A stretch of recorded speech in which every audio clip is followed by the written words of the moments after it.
but your allyship isn't just about the optics. It's got to be about taking action.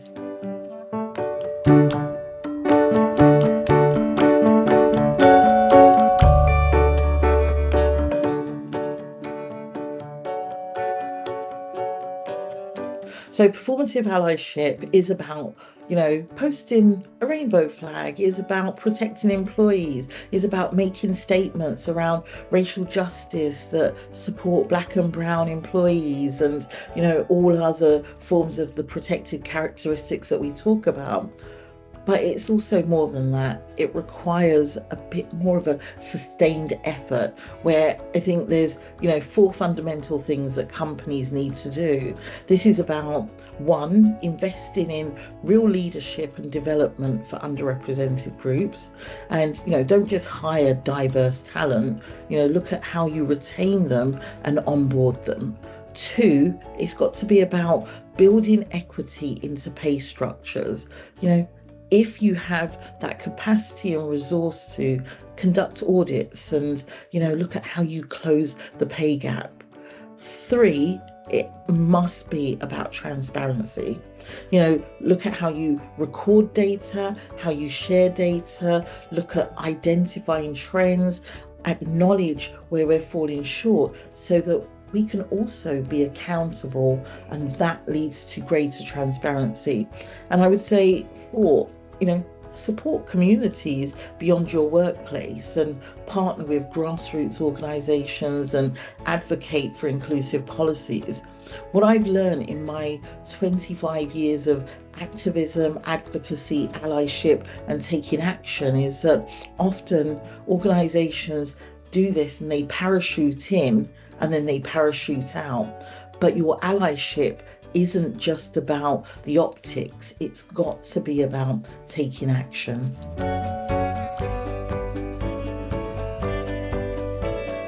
So I've always said the word authenticity is really subjective for me. When people say, we've got to be authentic, because what's authentic to one may not be to another. But in the greater sense of understanding it, authenticity is about integrity, right? It's about an easy way to be inclusive when there's no cost attached to it. But the real test of being authentic is about when you make the tough decisions to call out or call in or to stand up against discriminatory legislation, when you call out or even call in biases within your industry and make those internal changes that might be unpopular. And I use the term call in because I think that this is not about pointing the finger and berating someone, because we all learn differently. And I think that learning has to be about unlearning, relearning, and learning something to make your business, your industry stronger. I believe that some of those very unpopular decisions that need to be made by leaders often help us understand that the business respects and values the employees that they have. And that is about the integrity within the authenticity.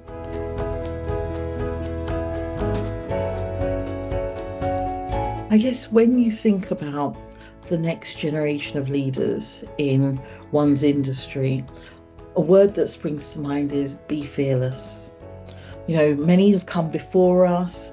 Many have done the hard work at cementing the ground or fertilizing the ground. And I'm often reminded of a quote that when translated into English, my mother's always said to me, you don't inherit this land from your parents or your carers, you borrow it from the next generation. So being fearless and not having to ask for permission to do this is about making impact, real impact. You do have to be willing to disrupt. And I don't mean, throw your toys out the pram and destroy the office. I'm talking about disrupt in ways where you articulate your case. You make the business case for why this change needs to happen.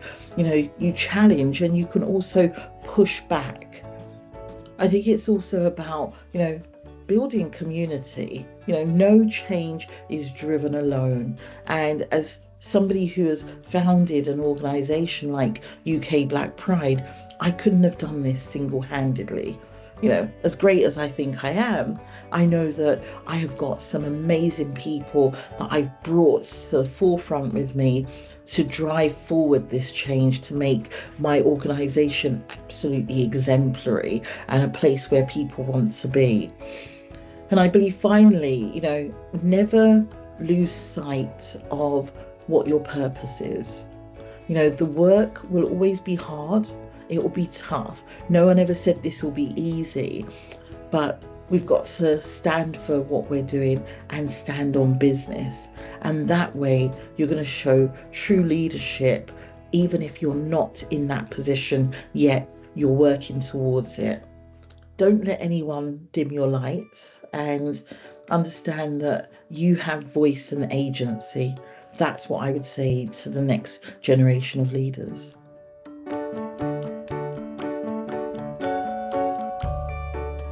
I hope that when I speak, whether it's a keynote, whether it's a fireside, whether it's a one-on-one conversation, that people leave feeling invigorated, motivated, driven, and feeling like as an individual, they know what change and action they want to take. And within their industry or their company, they're feeling that they can look at what collective action looks like, whether it's in their ERGs, their employee resource groups.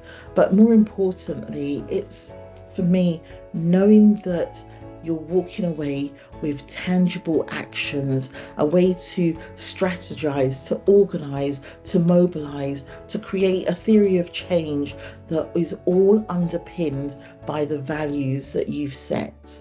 Because if your values feel broken, then you're not going to be able to feel motivated in taking forward the challenge of what is the impact we want in our organisation.